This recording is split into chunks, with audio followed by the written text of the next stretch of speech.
Hi everyone, how are you doing? Today channel Dan Sreyoun is going to tell you about English short story by Aesop. 6. The Lion and the Mouse. A lion lay asleep in the forest, his great head resting on his paws. A timid little mouse came upon him unexpectedly, and in her fright and haste to get away, ran across the lion's nose.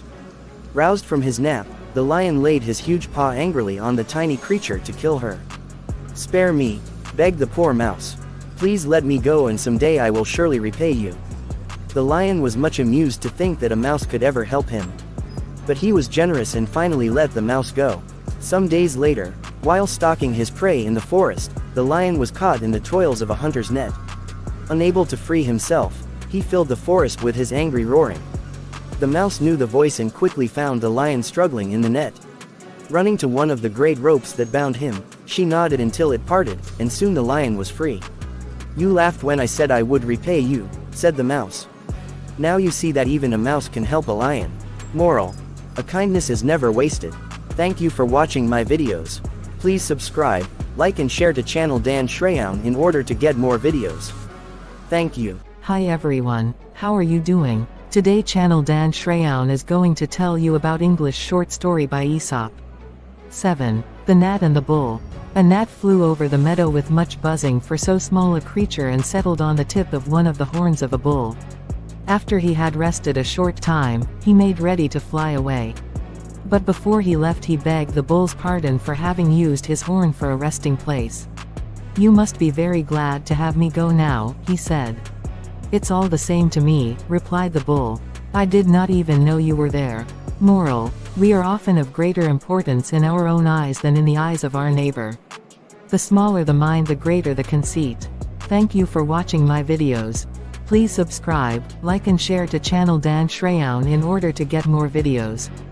Thank you. Hi everyone, how are you doing? Today channel Dan Sreyoun is going to tell you about English short story by Aesop. 8.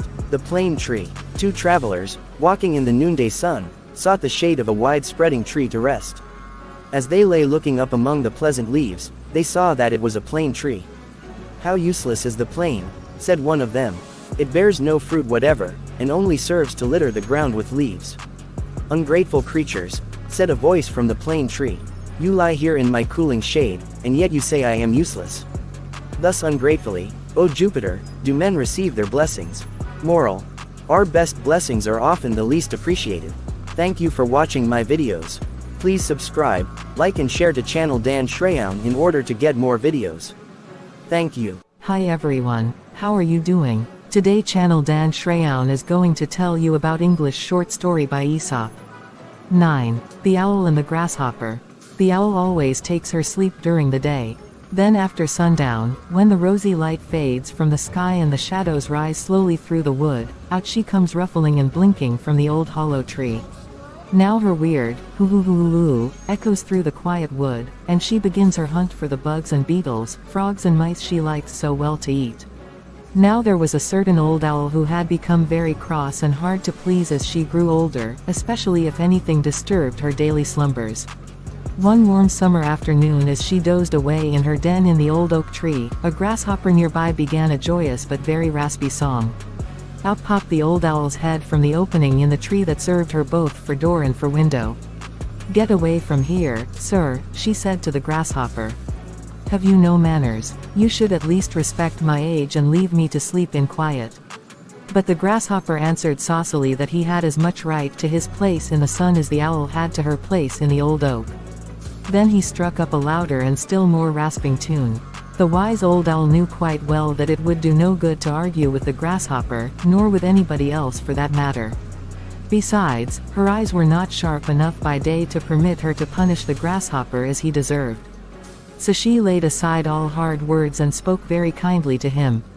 "Well, sir," she said, "if I must stay awake, I am going to settle right down to enjoy your singing.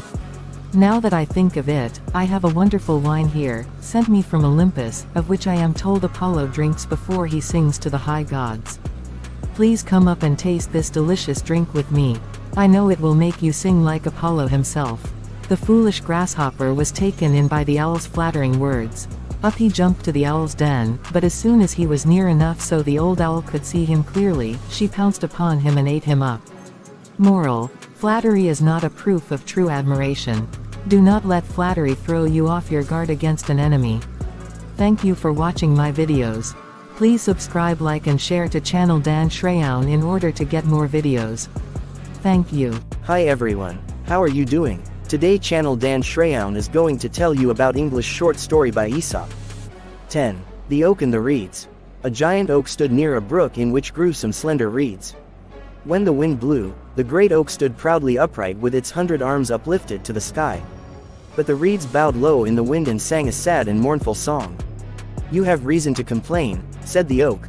"The slightest breeze that ruffles the surface of the water makes you bow your heads, while I, the mighty oak, stand upright and firm before the howling tempest." "Do not worry about us," replied the reeds. "The winds do not harm us. We bow before them and so we do not break. You, in all your pride and strength, have so far resisted their blows. But the end is coming." As the reeds spoke, a great hurricane rushed out of the north.